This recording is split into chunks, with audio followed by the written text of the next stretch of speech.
Estamos ya con los últimos temas del módulo 2. El tema que encaramos ahora es carcinógenos. Comúnmente lo llamamos cancerígenos, pero en la legislación aparece como carcinógenos, como carcinogenicidad, palabras que uno debería practicar para que salgan bien y rápido. Antes de poder entrar directo a las sustancias que llamamos carcinógenos, te quiero contar primero cómo es el proceso natural de producción de cáncer muy a grandes rasgos.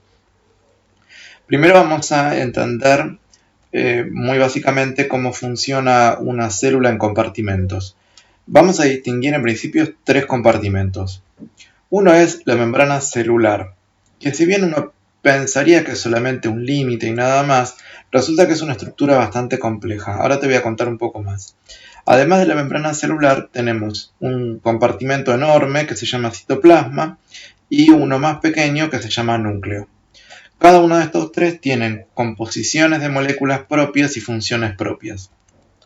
En la membrana celular encontramos canales de entrada que funcionan como puertas, receptores de superficie que es como si fueran timbres, y ambos están hechos de proteínas. ¿Qué significa esto? A ver, la membrana celular fundamentalmente está hecha de grasas, ¿sí? De lípidos, como si fuera una película de aceite, y en esa película de aceite están metidas las proteínas, estas que yo te contaba recién. Algunas proteínas son una especie de tubos, pero con aperturas y cierres, o sea que tienen una puerta interna. Es un canal que se puede abrir y cerrar. Otras proteínas atraviesan la membrana y tienen afuera una parte que cuando las toca alguna molécula, por ejemplo la insulina, la parte de adentro de esa proteína desencadena algún tipo de reacción en la célula. Por eso te cuento que la membrana funciona como un compartimento, no es solamente una pared inerte, hay muchísima actividad en la membrana. En el citoplasma es donde pasa la mayor parte de la vida de la célula, ¿sí? Espacio donde se realizan todos los procesos celulares, a eso llamamos metabolismo, y todas las operaciones las realizan las proteínas. ¿A qué me refiero? A ver, cuando ingresa algún tipo de nutriente, por ejemplo, las proteínas se ocupan de desarmarlo, de llevarlo a donde haya que utilizar esos nutrientes. Cuando se tienen que fabricar hidratos de carbono, azúcares, grasas, cualquier material de la célula, lo fabrican las proteínas. Cuando tiene que fabricar proteínas para exportar, para sacar de la célula, por ejemplo, las enzimas de las glándulas salivales, también todo eso lo hacen las proteínas. La mayor parte está hecho de agua y viste que la gelatina cuando la fabricamos en casa es un polvito que lo mezclamos con agua y eso se transforma en un gel. Esto funciona más o menos parecido. Se parece más al gel del alcohol en gel, pero es más denso. No tanto como la gelatina, pero tampoco tan blandito como el alcohol en gel. La cuestión es que la mayor parte de esto es agua. Finalmente, en el núcleo es donde se guarda la información para fabricar las proteínas. Fíjate que lo que guardamos es cómo fabricar proteínas y las proteínas son las que se encargan de producir todo lo demás. ¿tá? Fabrican a otras proteínas, fabrican azúcares, fabrican grasas, fabrican ADN y ARN. Toda esa información en la célula se almacena en una molécula que se llama ADN. ADN significa ácido desoxirribonucleico. Para lo que vamos a ver no tiene la menor importancia. Es el ADN y ya está. Lo que me interesa es que te acuerdes que el ADN es el que contiene información. ¿sí? El ADN en realidad no hace nada. El ADN solamente es un reservorio de información. Todas las acciones las producen las proteínas. Por ejemplo, cuando haya que fabricar una proteína, hay proteínas de fabricación que van a ir al ADN a un determinado lugar y leen las instrucciones, se van al citoplasma y la fabrican. El proceso claramente es mucho más complejo, pero en esencia es esto. Hay proteínas del núcleo que van al ADN, sacan una copia de lo que tienen que fabricar, se van al citoplasma y fabrican una proteína nueva. Ahora bien, este ADN, que yo te digo que funciona como una biblioteca de instructivos, una biblioteca de protocolos de fabricación de proteínas, funciona de esta manera como si fuera con tomos, ¿sí? Está dividido el ADN en 23 cromosomas, cada cromosoma es como si fuera un tomo. En este sentido, yo tengo acá esta biblioteca, tiene 23 tomos. Yo puedo agarrar uno separado, todos tienen alguna distinción. De hecho, los científicos, uno de los análisis que hacen de las células es mirar la forma que tienen los cromosomas. Y cada uno de estos cromosomas funciona como un libro donde están las instrucciones. Entonces uno agarra un libro, lo abre y busca las instrucciones. Ahora, si uno va completamente al azar, agarra uno de los tomos y abre al azar y se va a encontrar con esto, que no tiene ningún sentido. Digo, uno va, mira esto y dice, ¿y esto quién lo entiende? Bueno, nadie. La célula tampoco, no es un código de célula. La mayor parte de todas las páginas de cada uno de los 23 tomos no tienen sentido, ¿tá? Entonces, si uno va y abre por completo al azar, resulta que, bueno, cambio de lugar, otra página, nada, no se entiende nada. Bien, abro otra vez. Y así puedo pasar un montón de tiempo. Ahora, las proteínas que van a fabricar otras proteínas conocen la ubicación de los protocolos de construcción. Entonces, las proteínas van a ir justo a la página donde saben que hay un instructivo. ¿Tá? Esta, la página 392 que me dice cómo fabricar un canal de calcio. Un canal de calcio es un tubo que atraviesa la membrana que permite o no la entrada de calcio. Yo acá hice una ficción de cómo sería el protocolo de fabricación de un canal de calcio, no ni de casualidad ni de cerca como es, ¿sí? Por ejemplo, dice reunir 14 aminoácidos hidrofóbicos en una cadena, cruzarlos con 27 aminoácidos simples, sacudirlos violentamente, decorarlos con azúcares, dejar reposar 29 horas, sacar y usar el revolvedor y enviarlo al aparato de Golgi con acuse de recibo. Debería quedar como si ilustra abajo. Bueno, en términos de célula, bueno, hacen sus instrucciones, pero finalmente tiene que quedar como la instrucción que dice abajo. Ok, ahora, tenemos, yo te digo, la mayor parte de todo el ADN es como la página de al lado, no tiene ningún sentido. Sin embargo, las células mantienen esto. Ahora vamos a ver, cuando vayamos avanzando en esta explicación, la importancia de la supervivencia para que esto sea de esta manera. Bien, una célula vive habitualmente su vida, se fabrican las proteínas y demás, pero en determinado momento tiene que reproducirse. ¿Por qué? Porque si crecen va a llegar a un tamaño máximo. Si un órgano, qué sé yo, el hueso, pongámosle, necesita crecer, no pueden seguir creciendo el tamaño de las células, tienen un tamaño máximo. Entonces se tienen que duplicar estas células. Pero para que se duplique la célula también se tiene que duplicar la proteína, la biblioteca de fabricación de proteínas. ¿Está? Es como si vos tuvieras una fábrica y tenés un manual de procedimientos. Bueno, y querés tener una sucursal, otra fábrica en otra ciudad que hagan exactamente lo mismo. Lo que vas a tener que hacer es a este manual de procedimientos hacerle una copia y que en la nueva fábrica todo se haga tal cual está hecha esta copia. Ok, bueno, tenemos nuestra célula con su manual de procedimientos, esto se duplica, tenemos otra igual, fantástico. Ahora, el copiado de la biblioteca de instrucciones se hace como si fuera a mano. Lo hacen las proteínas, pero letra por letra. Y absolutamente siempre que uno copia letra por letra, comete errores. La cantidad de errores va a hacer que el impacto sea mayor o menor, ¿está? Y errores como que yo tenía caballo como palabra original y le cambiamos una sola letra y ahora no es más caballo, ¿tá? Así que nuestra sucursal tiene un manual de procedimientos con alguna diferencia. Bien, vamos a ver qué implicancias tienen este tipo de errores de copiado. Ahí es donde vamos a entrar en una secuencia de pasos para entender el procedimiento por el cual aparece el cáncer, que se llama carcinogénesis. Primero, entendemos un concepto. Hablamos de una mutación puntual cuando se agrega, se saca o se cambia una letra del ADN. Letra en el sentido de lo que estamos hablando, manual de procedimientos. En el ADN una letra es algo así como un pedacito de molécula, un encadenamiento de átomos. Para el caso va a funcionar bien. Y vamos a hablar solamente de mutaciones puntuales. Hay otro tipo de mutaciones que nos exceden por completo, pero para lo que yo quiero que se entienda ahora, con esta idea alcanza. Entonces, si hacemos una mutación puntual, sacamos, agregamos o le cambiamos una letra, pero no en forma dirigida, o sea, lo hacemos completamente al azar, ¿sí? Como el copiado no es, perdón, los errores en el copiado no son intencionales, caen en cualquier parte.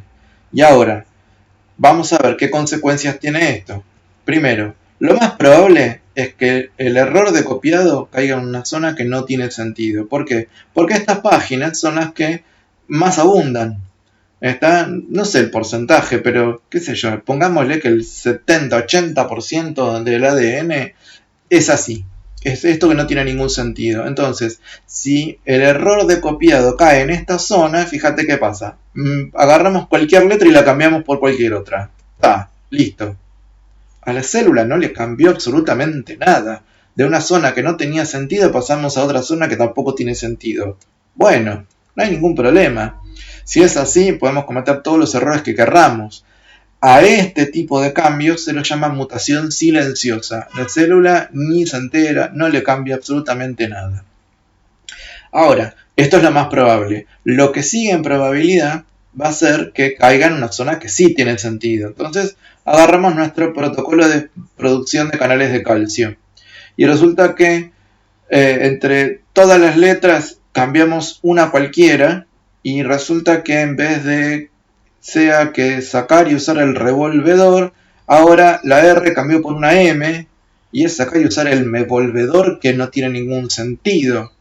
Entonces, ahora yo tuve una mutación puntual y en las instrucciones para fabricar el canal de calcio, la célula dice, ¿y qué es un mevolvedor?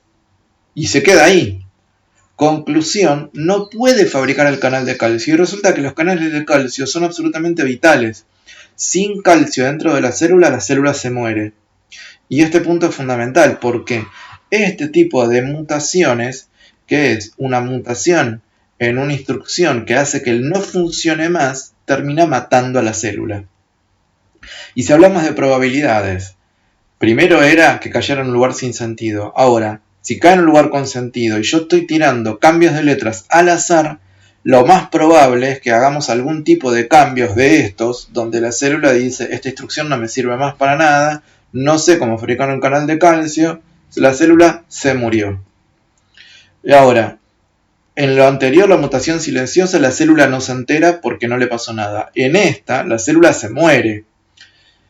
Pero la persona, el ser humano que contiene esta célula que se murió, no se entera.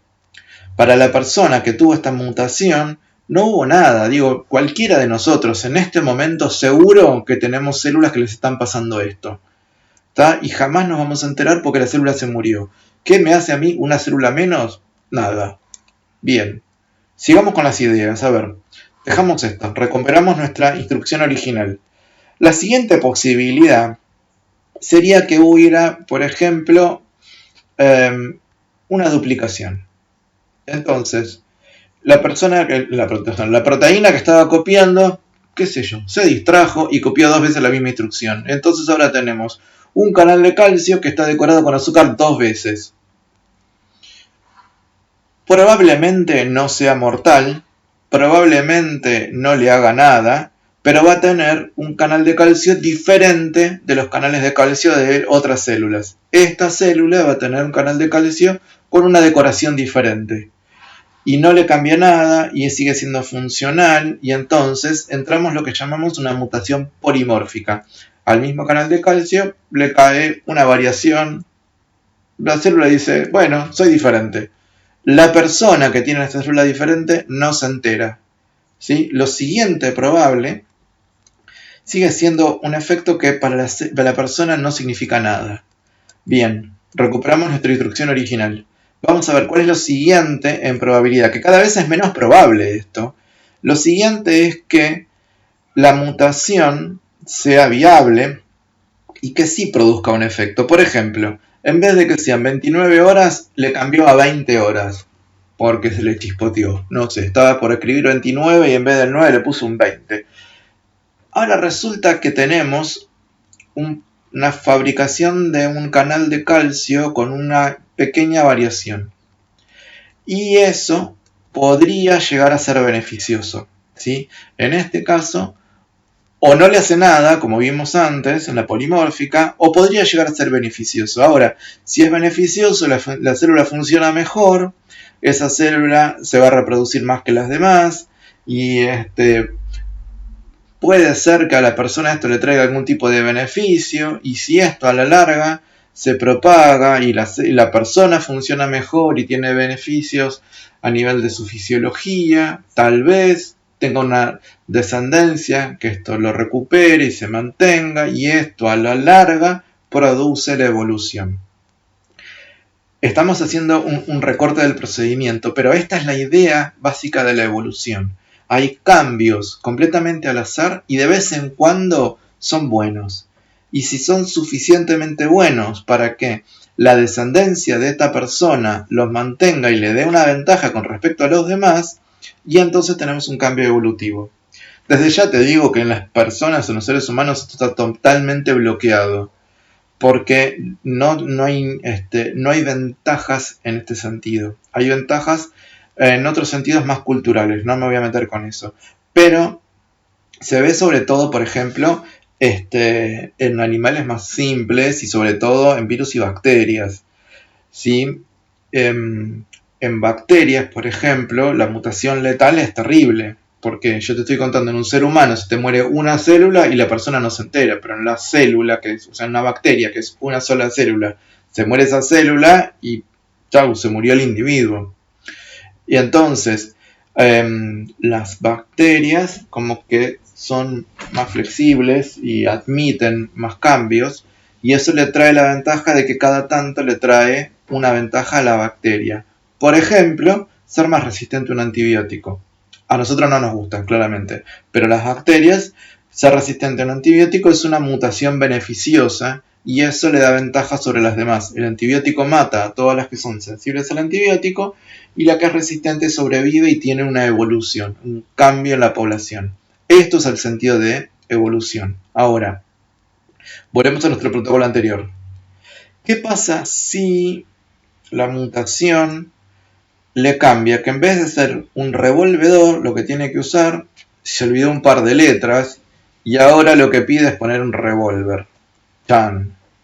Ahora que tengo que, donde está el canal de calcio, la célula sacó un revólver y ahora tengo una célula que es viable, que no se muere y que es peligrosa. A eso llamamos mutación carcinogénica. Cuando hay una célula que empieza a ser viable y que es peligrosa para el entorno. Lo primero que pasa en estos casos es que se reproduce mucho más rápido que las demás. Y eso entonces empieza a ser un problema, porque yo tengo una célula que podría ser peligrosa, que una sola célula no hace nada, pero si esa célula se reproduce, sí empieza a ser un problema. Ahora, todavía no llegamos a cáncer. Ahora tengo una célula carcinogénica que se reprodujo y produjo una pequeña población, pero que son muy diferentes al resto del cuerpo. Y ahí es donde actúa nuestro sistema inmunológico. Tenemos en la sangre un tipo de células que se llaman glóbulos blancos que justamente controlan a todas las cosas que sean raras y extrañas. Así que apenas se detectan que están estas células que son raras, aparecen y las controlan matándolas. Básicamente los glóbulos blancos lo que van a hacer es matar a estas células carcinogénicas. Y la persona en donde se produjo esto no se enteró. Fíjate que estamos haciendo un montón de pasos en los cuales de mayor a menor probabilidad ocurren y la persona todavía no se enteró, no le pasó absolutamente nada. Y todos nosotros estamos recorriendo esto todo el tiempo, porque las células de nuestro cuerpo que se están multiplicando están haciendo toda esta secuencia. La probabilidad de cometer un error realmente es baja, pero está presente. Suponete que se equivoque una letra en cada 1.000.000 que copia. Es bajísimo. Pero si tiene que copiar 200.000 millones de células, perdón, de letras, 200.000 millones de letras y se equivoca en una cada 1.000.000, bueno, tenemos 200.000 errores. Eso significaría que podríamos estar en problemas. Pero la mayor parte de estos 200.000 caen en zonas sin sentido. El resto producen la muerte de la célula. El resto producen un cambio polimórfico y la célula sigue como si nada. Algunas pueden ser beneficiosas y otras carcinogénicas. Y las carcinogénicas son controladas por los glóbulos blancos. Fantástico. Digo, no habría posibilidad de que aparezca el cáncer. ¿Por qué?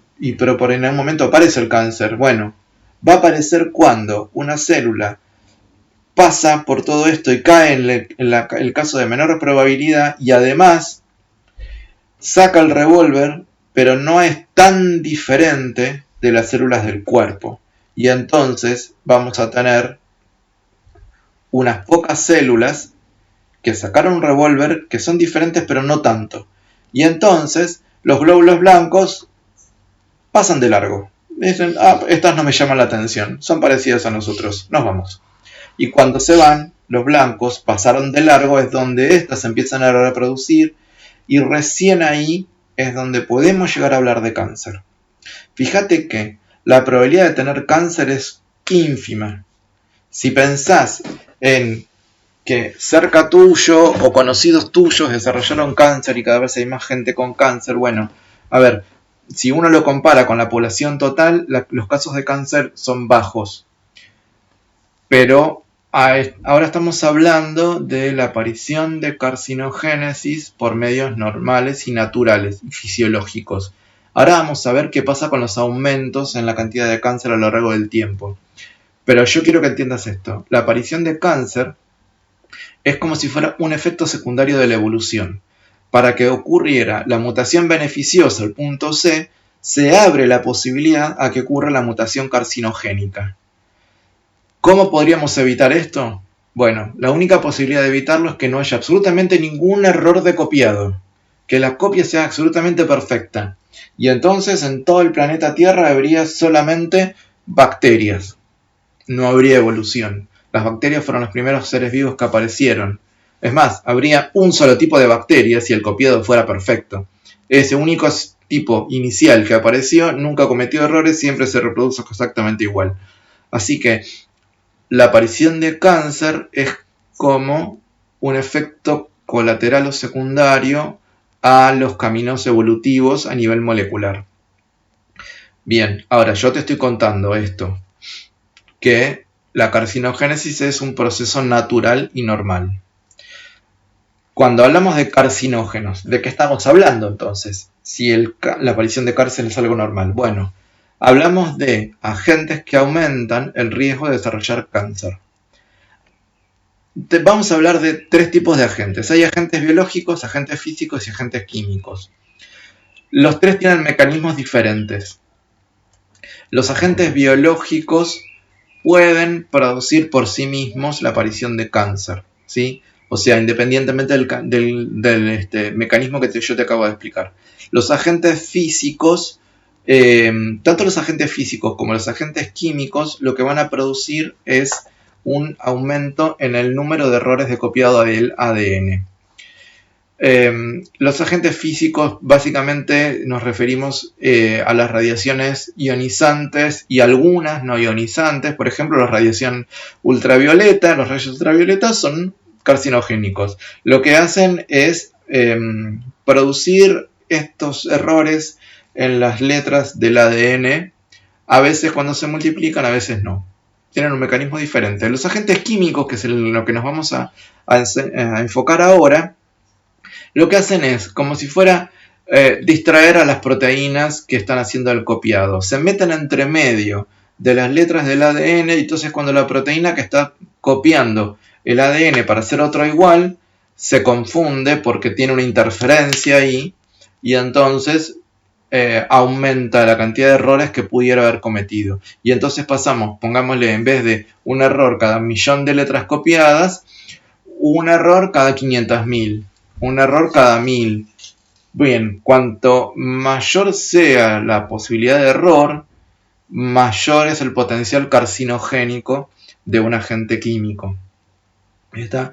Si yo te digo 1 cada 1.000 es una tasa de errores mayor que 1 cada 500.000.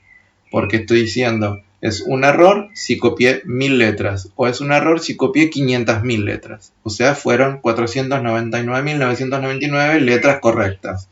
Bien, así que el concepto de carcinógenos es esto de aumenta el número de errores del ADN.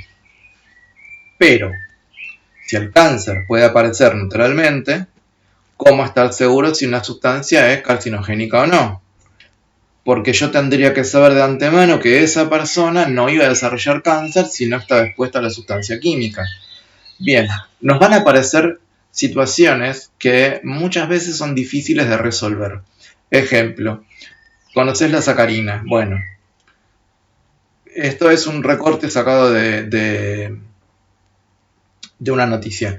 Sacarina, a raíz de los estudios en ratones, se etiquetó durante muchos años como peligrosa para la salud bajo el aviso de este producto contiene sacarina.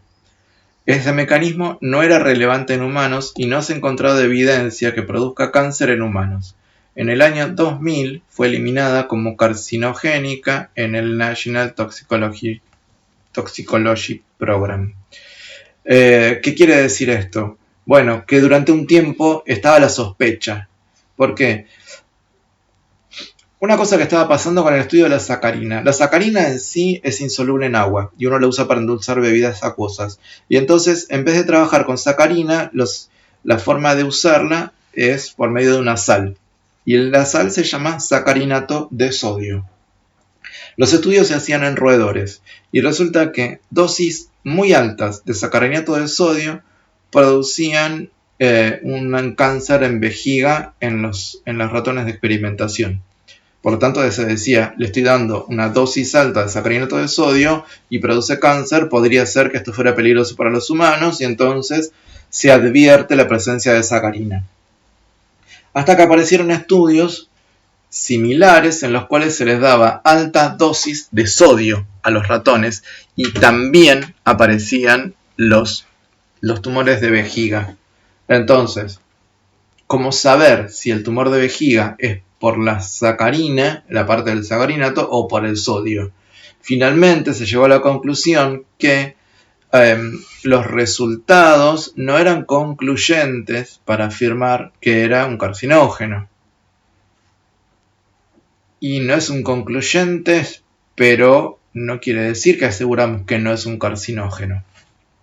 Para asegurarlo necesitaríamos más estudios.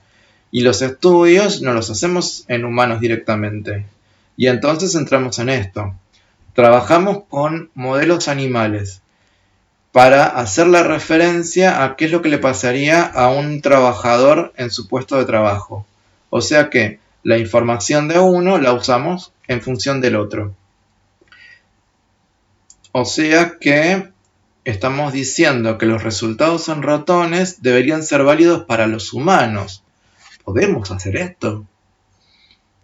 La verdad que para hay sustancias que decimos que sí y sustancias que decimos que no y sustancias que decimos no sé. Y entonces ya te estoy hablando de una especie de categorización de los carcinógenos. Y tenemos esto. Esta categorización la tenemos en el decreto 351, ¿sí? Lo vamos a recorrer ahora. Te pido que, bueno, yo igual lo voy a mostrar ahora en pantalla, pero ubiques dentro del 351, le pones pausa un segundo al video, ubiques dentro del 351 esto que te estoy mostrando. Apéndices adaptados, apéndice A, carcinogenicidad. Así que me voy a pasar ahora al decreto. Bien, acá estamos con el apéndice A en el decreto 351. Esto lo estamos viendo directamente en la pantalla de Infolev. Este es el primero de los apéndices, hay como 5. Y leemos, a ver. Es conocido el incremento de la preocupación pública sobre los productos o procesos que causan o contribuyen al aumento del riesgo de cáncer en los trabajadores. Fíjate el cuidado que se está teniendo, no está diciendo que causan cáncer directamente, sino que algunos causan y otros aumentan el riesgo. Métodos más sofisticados de bioensayo, así como la utilización de modelos matemáticos complicados para extrapolar los niveles de riesgo en los trabajadores, han conducido a interpretaciones diferentes de las sustancias químicas o procesos que deberían ser clasificados como carcinógenos en humanos y sobre cuál debería ser el nivel máximo de exposición. ¿sí? Está como muy resumido las precauciones que yo te estaba contando recién de justificar por qué tenemos que hacer una clasificación. Las categorías de carcinogenicidad son las siguientes. Me habla de 5 categorías de tipo A. A1. Son carcinógenos confirmados en el humano. El agente es carcinógeno en los humanos de acuerdo con el peso de la evidencia de estudios epidemiológicos. ¿Qué me está diciendo? Bueno, si vamos a la tabla del CMP y encontramos que dice A1, eso significa que esa sustancia seguro que es un carcinógeno. ¿Ahí? En el A1 decimos seguro que sí. ¿Sí? Fíjate, si tenés la tabla de la CMP a mano, en la columna de notaciones, vas a encontrar algunos, por suerte no son muchos, que tienen categoría A1. Vamos con el A2. El A2, carcinógenos, con sospecha de serlo en humanos. Los datos en humanos se aceptan, que son de calidad adecuada, pero son conflictivos o insuficientes para clasificar al agente como carcinógeno confirmado al humano. A ver, ¿qué dice hasta acá? No estoy seguro. ¿Sí? Dice, podría llegar a serlo. Sigo. O el agente es carcinógeno en los animales de experimentación, a dosis, vías de exposición, puntos de tipo histológico o por mecanismos que se consideran importantes en la exposición de los trabajadores. Así que me está diciendo por un lado, en humanos no estamos seguros, pero en animales sí estamos seguros que producen cáncer por dosis, vías de exposición o mecanismos que sean importantes en la exposición de los trabajadores. Por ejemplo, de cuando hablamos de vías de exposición, o sea, si la sustancia es un carcinógeno por vía respiratoria, y en los animales de experimentación fue por vía respiratoria, quiere decir que cabría una categoría A2. Sigo, la clasificación A2 se utiliza principalmente cuando existe evidencia limitada de carcinogenicidad en el humano y evidencia suficiente en los animales de experimentación en relación con la de aquellos. Acá yo voy a marcar una parte que es fundamental para distinguirlo de lo demás, que es esto de acá. El agente es carcinógeno en los animales de experimentación a dosis, vías de exposición, puntos de tipo histológico por mecanismos que se consideran importantes en la exposición de los trabajadores. Y está hablando de trabajadores. Esto te lo estoy marcando para diferenciarlo del A3, que si uno no le presta atención a este tipo de cosas no lo puede distinguir. Vamos con el A3. El A3 dice, carcinógenos confirmados en animales con comportamiento desconocido en los humanos. Y hasta ahí me está diciendo lo mismo que en el anterior. Me está diciendo, estoy seguro que en animales, pero no sé qué pasa en humanos. Entonces, explica, el agente es carcinógeno en los animales de experimentación, a dosis relativamente elevadas, vía o vías de administración, punto de tipo histológico por mecanismos que pueden no ser importantes en la exposición de los trabajadores. Y acá marcamos otra vez esto. Este punto es fundamental para entender las diferencias. Entonces, en A2 y en A3, no sé lo que pasa en humanos, estamos seguros en animales. En A2 es por dosis, vías de exposición, mecanismos importantes en la exposición de los trabajadores. Y en el A3, no importantes en la exposición de los trabajadores. Seguimos. Los estudios epidemiológicos disponibles no confirman un incremento del riesgo de cáncer en los humanos expuestos. O sea, si yo tomo la población de una determinada industria, ¿sí? Supongamos toda la población de todas las fábricas de cerámicos del país, y hacemos un estudio de qué tipo de cáncer les aparece y con qué frecuencia y a cuántas personas. Bueno, y decimos, bueno, están expuestos a cerámicos y comparamos la cantidad de personas con cáncer de esta población con la población de todo el país y vemos que no hay diferencia. Entonces decimos, la exposición a cerámicos no aumentó el riesgo de cáncer comparado con la población general. Ahí estamos con un A3. Sigue, la evidencia, y esta es otra parte importante. La evidencia existente no indica que el agente probablemente cause cáncer en los humanos, excepto por vías o niveles de exposición no frecuentes o poco probables. Ejemplo, si tenemos que en los animales de experimentación produjo cáncer, pero solamente cuando estaban expuestos durante 24 horas y se los inyectó por vía intravenosa, ¿sí? O se les aplicó en forma dérmica. Bueno, intravenosa y vía dérmica son las vías que son menos frecuentes y menos importantes. La dérmica, ponele que sí, en vez de la dérmica que sea la digestiva, ¿sí? Solamente cuando se le dio por boca y en dosis repetidas a lo largo de todo el día. Bueno, solamente en ese caso se produjo cáncer. Y cuando se le da una barbaridad de cantidad, bueno, produjo cáncer, no lo podemos ignorar.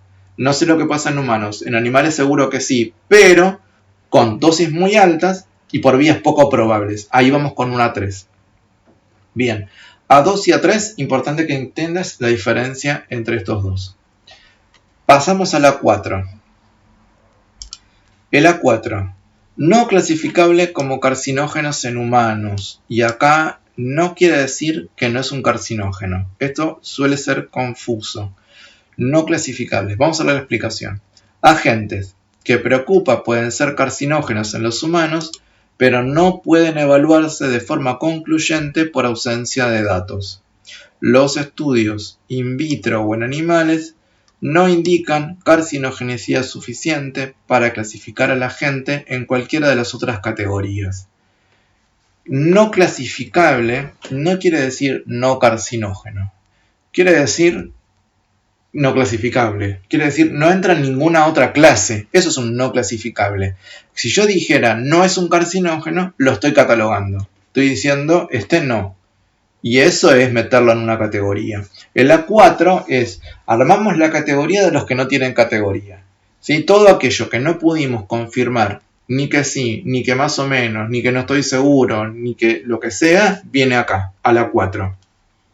Ahora te pido que vayas de vuelta a la tabla de las CMP y recorras la clasificación de las notaciones, la clasificación de carcinógenos. Busca todos los que tengan alguna notación A1 hasta la A5. Vas a notar que de los que tienen categoría A, lo que sea, lo que más hay es A4. Para entrar en un A4, alguien tiene que haber sospechado que podría llegar a producir cáncer y que eso fuera lo suficientemente importante como para justificar un desembolso económico en financiar una investigación. ¿Por qué? Porque para estar seguro que sí, que no, que más o menos, hay que ponerlo a prueba. Y esos estudios hay que pagarlos. Entonces, solamente lo vamos a pagar si hay alguna sospecha de que lo sea. Y si no hay suficiente interés o los resultados son contradictorios o hay pocos resultados, bueno, ahí decimos, podría llegar a ser. La verdad que no estoy seguro ni siquiera en animales, pero podría llegar a ser. Bueno, ahí es donde lo metemos en un A4. Vamos con el 5. A5. No sospechoso como carcinógenos en humanos. Este es justo el contrario del A1. El agente no es sospechoso de ser carcinógenos en humanos basándose en los estudios epidemiológicos realizados adecuadamente en estos. De estos estudios se disponen de suficientes historias fiables de seguimiento de la exposición durante un largo tiempo, dosis suficientemente elevadas, o se lo dimos con un caño, y de la potencia estadística adecuada, o sea, hay muchísimos casos, para concluir que la exposición al agente no conlleva un riesgo significativo de cáncer para el humano, o los hechos que sugieren la ausencia de carcinogenicidad en los animales de experimentación están avalados por los datos obtenidos con modelos teóricos. Es decir, si es una 5, yo puedo afirmar que no es un carcinógeno. ¿Por qué? Porque hay suficientes casos, suficiente estudio, suficiente de todo para asegurar que no. Te pido que busques otra vez, o si ya le prestaste atención recién, hay muy pocos que son A5, muy pocos. Y justamente porque resulta que entramos en una especie de paradoja. Lo que yo te decía recién, hay que sospechar que es un carcinógeno para que merezca la pena pagar la investigación. Y los que no son carcinógenos, probablemente nunca haya producido ninguna sospecha. Entonces, aquellos que tienen categoría A5 son los que en algún momento se pensó, podría ser. Y entonces se investigó. Y entonces se llegó a la conclusión de que seguro que no. Estas 5 categorías nosotros las tenemos que usar como referencias para lo que vamos a afirmar. ¿Qué quiere decir esto? Que en aquellas sustancias donde tenga categoría A5, yo puedo asegurar que no es un carcinógeno. Aquellas que tengan categoría A1, yo puedo asegurar que sí es un carcinógeno. Aquellos que digan A4, yo puedo asegurar que no estamos seguros. Aseguramos que no sabemos. Los A2 y A3 más o menos lo mismo. Ahora, hay un montón, si te fijas, que no tienen ninguna categoría A. Eso es lo que más hay. Lo que más hay es, no tengo ningún dato sobre carcinogenicidad. La mayoría no me dicen nada. Bien, ¿qué podemos afirmar ahí? Nada. No podemos afirmar nada. Donde la ley afirma, yo afirmo. Donde la ley niega, yo niego. Donde la ley dice no sé, yo digo no sé. Donde la ley no dice nada, no decimos nada. ¿Qué quiere decir? Que si una sustancia no dice nada sobre carcinogenicidad, no podemos asegurar que no es un carcinógeno. Lo único que podemos asegurar en esos casos es que no hay información. No hay información para nada. ¿Sí? Si yo quiero decir este no es un carcinógeno, tiene que decir categoría A5. Bueno, vamos a hacer un pequeño resumen de esto. Así que cuando hablamos de carcinógenos, decimos, categoría A1 es un carcinógeno confirmado, es un seguro que sí. Categoría A2, ¿sí? Lo que yo te había marcado en el texto, estamos seguros que lo son en animales, no sabemos bien qué pasa en los humanos, pero si fuera un carcinógeno en los humanos es porque es con una vía o una dosis importante en caso de los trabajadores, o sea, en dosis posibles y en vías de exposición posibles en un ambiente laboral. Insisto, siempre es sobre ambientes laboral. Yo no puedo extender esto a la exposición en comunidad, porque una de las diferencias fundamentales son los tiempos de exposición. En comunidad la exposición puede ser de 24 horas y en laboral está regulado a 8 horas diarias y 40 horas semanales. El A3 es parecido al anterior, solamente que decimos que aseguro que sí en animales, que no sabemos en humanos, y que si fueran humanos es por vía o niveles de exposición no frecuentes o poco probables. ¿Sí? En el A2 estaríamos hablando de vía respiratoria y vía dérmica, en el A3 estaríamos hablando de vía digestiva y transcutánea. Eso con respecto a las vías. En el A2 con dosis medianas a bajas y en el A3 con dosis altas. Seguimos. El cuarto, aseguramos que no sabemos. Los estudios no son suficientes para meterlos en cualquiera de las otras categorías. Y el A5 es el que decimos, seguro que no. Aseguramos que no es un riesgo, que era justo el contrario del A1.